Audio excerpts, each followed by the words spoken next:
ఐక్యత బంజారాల ఐక్యత కేవలం సేవాలాల్ మహారాజ్ కి సేవాలాల్ మహారాజ్ కి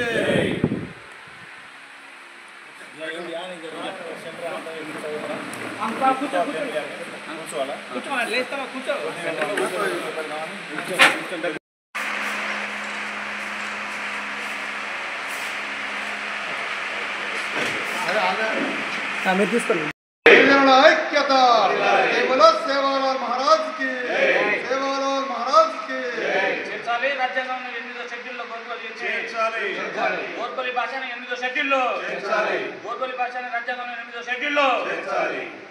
పేరు ధరావత్ రామ్మూర్తి నాయక్, ఆల్ ఇండియా బంజారా సేవా సంఘం జిల్లా అధ్యక్షుడిని. ఖమ్మం జిల్లా నుంచి మాట్లాడుతూ ఉన్నాం. గత చరిత్ర చూస్తే అన్ని భాషల్లాగే 14 భాషలు గుర్తింపు పొంది ఉన్నవి.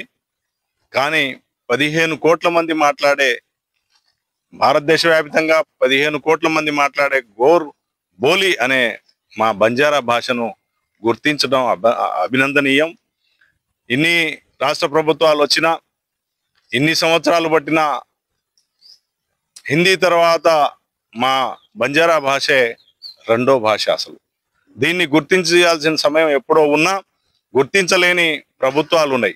ఈరోజు కాంగ్రెస్ ప్రభుత్వ ఆధీనంలో మా గోర్బోలి భాషను గుర్తించడం మాకు సంతోషంగా ఉంది. ఈ సందర్భంగా ఖమ్మం జిల్లా వ్యాప్తంగా పెద్ద ఎత్తున అన్ని సంఘాలు కలిసి సంతోషం వెలుబుచ్చుతా ఉన్నాం. టపాసులే కాదు, అన్ని రకాల సంబరాలు జరుపుకుంటా ఉన్నాం. రాష్ట్ర ప్రభుత్వానికి పెద్ద ఎత్తున రేవంత్ రెడ్డి గారికి కృతజ్ఞతలు తెలియజేస్తా ఉన్నాం. వారితో పాటు మంత్రి మండలి, అదేవిధంగా ఎమ్మెల్యేలందరికీ కూడా ప్రత్యేకంగా లంబాడి బంజారా మా ఎమ్మెల్యే సోదరులందరికీ కూడా ప్రత్యేక ధన్యవాదాలు తెలియజేస్తా ఉన్నాం. తెలియజేయటమే కాదు, ఈ ఉద్యమాన్ని, ఇది ఒక పెద్ద ఉద్యమం లాంటిది. ఈ ఉద్యమాన్ని మా ఆల్ ఇండియా బంజారా సేవా సంఘం తరఫున ప్రియతమ ముఖ్యమంత్రి గారి ఆయనకు ఇది తీసుకెళ్ళడం జరిగింది. ఆయన తీసుకెళ్లిన క్రమంలో ఎమ్మటే అసెంబ్లీలో తీర్మానం చేయించాలనే పట్టుదలతోటి రేవంత్ రెడ్డి గారు అసెంబ్లీలో తీర్మానం పూర్తి మెజారిటీ తోటి మాకు కల్పించడం జరిగింది. ఈ తీర్మానమే మేము అన్ని రాష్ట్రాల్లో కూడా ఏఐబిఎస్ఎస్ అంటే ఆల్ ఇండియా బంజారా సేవా సంఘం తరఫున అన్ని సంఘాలని కలుపుకొని పోయి మేము అన్ని రాష్ట్రాల్లో కూడా ఈ విధంగా తీర్మానం చేయించి పెద్ద ఎత్తున తెలంగాణ రాష్ట్రంతో పాటు అన్ని రాష్ట్రాలతోటి భారతదేశంలోని రాజ్యాంగంలో ఉన్న 8వ షెడ్యూల్లో చేర్చడం కోసం అన్ని రాష్ట్రాల తీర్మానం చేయించి ఆల్ ఇండియా బంజారా సేవా సంఘం ఆధ్వర్యంలో పెద్ద ఎత్తున కేంద్ర ప్రభుత్వానికి మేము కూడా డిమాండ్ చేస్తా ఉన్నాం. ఎందుకంటే మా ముఖ్యమంత్రి గారు రేవంత్ రెడ్డి గారు ఏ విధంగా అయితే తీర్మానం పెట్టారో, అందరికీ ఆ ప్రభుత్వం, ఏ ప్రభుత్వం నిలకడగా ఉండాలన్న బంజారాలు ఎంతో అవసరం కూడా. ఇంత పెద్ద ఎత్తున ఉన్న బంజారాలను, జనాభా గల బంజారాలను చిన్న చూపు చూడటం ప్రభుత్వాలకు తగింది కాదు. కాబట్టి కేంద్ర ప్రభుత్వం వెంటనే ఈ గోర్బోలి భాషను అధికార భాషగా గుర్తించాలని, 8వ షెడ్యూల్లో చేర్చాలని మీ ద్వారా తెలియజేసుకుంటున్నాం. జై హింద్, జై తెలంగాణ, జై గోర్బోలి. శోభన్ నాయక్, తెలంగాణ గోర్ బంజారా ఎంప్లాయీస్ ఫెడరేషన్ రాష్ట్ర అధ్యక్షుల్ని. ఈరోజు తెలంగాణ రాష్ట్రంలో మన ప్రియతమ ముఖ్యమంత్రి గారు రేవంత్ రెడ్డి గారు గోర్బోలి అనేటువంటి బంజారా భాషని అసెంబ్లీలో ప్రవేశపెట్టి ఏకగ్రీవంగా తీర్మానం చేసి అసెంబ్లీ నుండి తీర్మానాన్ని కేంద్ర ప్రభుత్వానికి సిఫార్సు చేసి ఉన్న సందర్భంగా యావత్ తెలంగాణ రాష్ట్రమే కాదు, భారతదేశంలో ఉన్నటువంటి 15 కోట్ల గోర్ బంజారాలందరూ కూడా ఈ విషయాన్ని హర్షిస్తూ ఎక్కడికక్కడ వారి యొక్క ఆనందాన్ని వ్యక్తం చేస్తూ ప్రెస్ మీట్లు, అదేవిధంగా మిఠాయిలు పంచుకోవటము, బాణసంచాలు కాల్చడం అటువంటి కార్యక్రమాలు చేస్తూ వారి యొక్క ఆనందాన్ని వ్యక్తం చేస్తున్నటువంటి సందర్భంలో ఈరోజు ఖమ్మం జిల్లాలో ఈ కార్యక్రమాన్ని ఇక్కడ ఏర్పాటు చేసుకోవడం జరిగింది. ఈ కార్యక్రమానికి ఖమ్మం జిల్లాలో ఉన్నటువంటి బంజారా సంఘాలన్నీ కూడా, గోర్ బంజారా సంఘాలన్నీ కూడా, ఉద్యోగ, ఉపాధ్యాయ, రాజకీయ సంఘాలన్నీ కూడా ఈరోజు ఈ వేదిక మీదకి వచ్చి వారికి ప్రత్యేక ధన్యవాదాలు తెలియజేసే కార్యక్రమం నడుస్తూ ఉంది.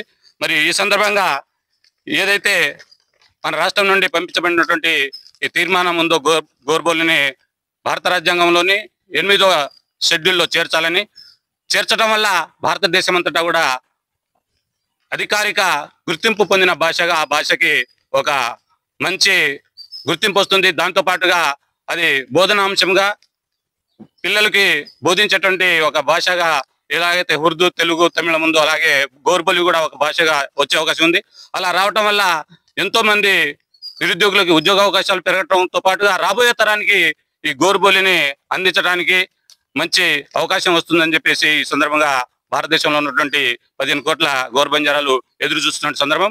మరి ఈ సందర్భంలోనే కేంద్ర ప్రభుత్వంలో ఉన్నటువంటి కేంద్రంలో అధికారంలో ఉన్న పార్టీ కానీ అదేవిధంగా వేరే జాతీయ పార్టీలు కానీ ప్రాంతీయ పార్టీలు కానీ వివిధ రాష్ట్రాల ముఖ్యమంత్రులు కూడా ఈ విషయం పైన ఏకగ్రీవ తీర్మానం చేసి పార్లమెంట్ కు పంపించి ఈ యొక్క అమెండ్మెంట్ ని రాజ్యాంగంలో 8వ షెడ్యూల్లో చేర్చేటువంటి కార్యక్రమాన్ని అతి త్వరలో పూర్తి చేస్తారని చెప్పేసి ఆశాభావంతో భారతదేశంలో ఉన్నటువంటి గోర్ బంజారా సమాజం అంతా కూడా ఎదురు చూస్తున్నటువంటి సందర్భం ఉంది. ఆ సందర్భంగా ఇక్కడ ప్రెస్ మీట్ ఏర్పాటు చేయడం, ఈ ప్రెస్ మీట్ కి మేమందరం రావడం కూడా సంతోషదాయకమైనటువంటి విషయంగా తెలియజేస్తూ రాబోయే రోజుల్లో ఈ గోర్ బంజారా సమాజం అంతా ఏకతాటి మీదకి వచ్చి ఎలాంటి విషయాలనైనా కూడా ముందుకు తీసుకెళ్లడంలో అదేవిధంగా ఇది తొందరగా ఆమోదం పొందడం కోసం భారతదేశంలో ఉన్నటువంటి గోర్ బంజారా సమాజానికి సంబంధించినటువంటి మంత్రులు వివిధ రాష్ట్రాల్లో మంత్రులుగా ఉన్నారు, ఎమ్మెల్యేలుగా ఉన్నారు, ఎంపీలుగా ఉన్నారు, ప్రభుత్వ వీపులుగా ఉన్నటువంటి మా యొక్క సమాజానికి సంబంధించినటువంటి యావత్ జాతి బిడ్డలందరూ కూడా ఈ యొక్క కార్యక్రమాన్ని ముందుకు తీసుకొని పార్లమెంట్ లో దీనికి ఒక టాస్క్ ఫోర్స్ కమిటీని ఏర్పాటు చేసుకొని కేంద్ర ప్రభుత్వంతో చర్చలు జరిపి వెంటనే ఇది ఆమోదం పొందడానికి ప్రయత్నం చేయడానికి మా గోర్ బంజారా ఎంప్లాయీస్ ఫెడరేషన్ తో పాటుగా ఏఐబిఎస్ అదేవిధంగా సేవల చెందిన వారందరూ కూడా ఒక కార్యాచరణకి ముందుకెళ్తున్నాం. ఈ సందర్భంగా తెలియజేస్తూ జై గోర్బోలి, జై సేవాలాల్, జై బంజారా. Thank you sir. జిల్లా కేంద్రంలో వంశీ కృష్ణానాయక్ ఫంక్షన్ హాల్లో ఆల్ ఇండియా బంజారా సేవా సంఘ్ జిల్లా అధ్యక్షులు ద్రావత్ రామ్మూర్తి నాయక్ గారి అధ్యక్షతన ఈ జిల్లాలో ఉండబడినటువంటి బంజారా సంఘాల అందరంగా కలిసి ఈరోజు రాష్ట్ర ప్రభుత్వం బంజారాల గోర్బోలి అనేటటువంటి భాషను అసెంబ్లీలో తీర్మానం ప్రవేశపెట్టి కేంద్రానికి పంపించడాన్ని హర్షం వ్యక్తం చేస్తూ ఈ రాష్ట్రంలోనే కాదు ఈ దేశంలో ప్రపంచవ్యాప్తంగా 15 కోట్ల మంది మాట్లాడేటటువంటి ఏకైక భాష గోర్బోలి భాష. ఈ గోర్బోలి భాషను 8వ షెడ్యూల్లో చేర్చాలని అనేక సంవత్సరాలుగా ఉద్యమాలు కార్యాచరణ చేస్తున్న పాలకులు పట్టనట్టుగానే ఉండేటటువంటి పరిస్థితి ఉన్నది.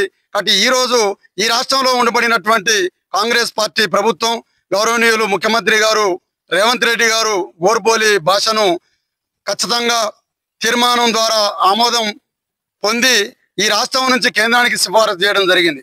కేంద్రంలో ఉండబడినటువంటి ప్రభుత్వం ఏదైతే ఉందో మాటలు చెప్పకుండా ఈ రాష్ట్రంలో ఉండబడేటటువంటి అనేక మంది ముఖ్యమంత్రులు 29 రాష్ట్రాల్లో 29వ రాష్ట్రమైనటువంటి ఈ రాష్ట్రం బంజారాల గురించి ఆలోచన చేసి 8th షెడ్యూల్లో గోర్బోలి భాషను చేర్చాలనేటటువంటి మూజువాణి తీర్మానంతో ఆమోదించడాన్ని వారు కూడా గౌరవించాలా. ఖచ్చితంగా ఈ పార్లమెంట్ లో అమెండ్మెంట్ బిల్ పాస్ అయ్యి గోర్బోలి భాషను 8th షెడ్యూల్లో చేర్చడం ద్వారా అనేక ఉపయోగాలు జరుగుతాయి. ఇలా అంతరించిపోతున్నటువంటి తెగలు ఈ రాష్ట్రంలో ఈ దేశంలో 700కు పైన తెగలుంటే ఈ దేశంలో దాదాపుగా 20 భాషలు 14 భాషలు మాత్రమే అధికారికంగా ఉన్నాయి. అందులో సంస్కృత్ తో మొదలు పెడితే హిందీ, ఉర్దూ లాంటి ఉన్న ఇలా 15 కోట్ల మంది బంజారాలు మాట్లాడేటటువంటి అతిపెద్ద ఏకైక భాష అయినటువంటి ఇలా ఈ దేశంలో హిందీ తర్వాత మాట్లాడేటటువంటి అతిపెద్ద భాష గోర్బోలి. ఈ గోర్బోలి భాషను కేంద్ర ప్రభుత్వం 8th షెడ్యూల్లో చేర్చాలా. ఇలా బంజారాల సంస్కృతి, సాంప్రదాయాలు, ఆచార వ్యవహారాలను గౌరవించేటటువంటి పద్ధతుల్లో పార్లమెంటు కూడా ఖచ్చితంగా దీన్ని ఆమోదన చేసి రూపకల్పన చేయాల్సిందిగా బంజారా గిరిజన సంఘాలుగా ఈ జిల్లా ఖమ్మం జిల్లా నుండి డిమాండ్ చేస్తా ఉన్నాం. జై సేవాలాల్. నా పేరు భానోత్ కిషన్ నాయక్, సేవాలాల్ సేన తెలంగాణ రాష్ట్ర అధ్యక్షుడు.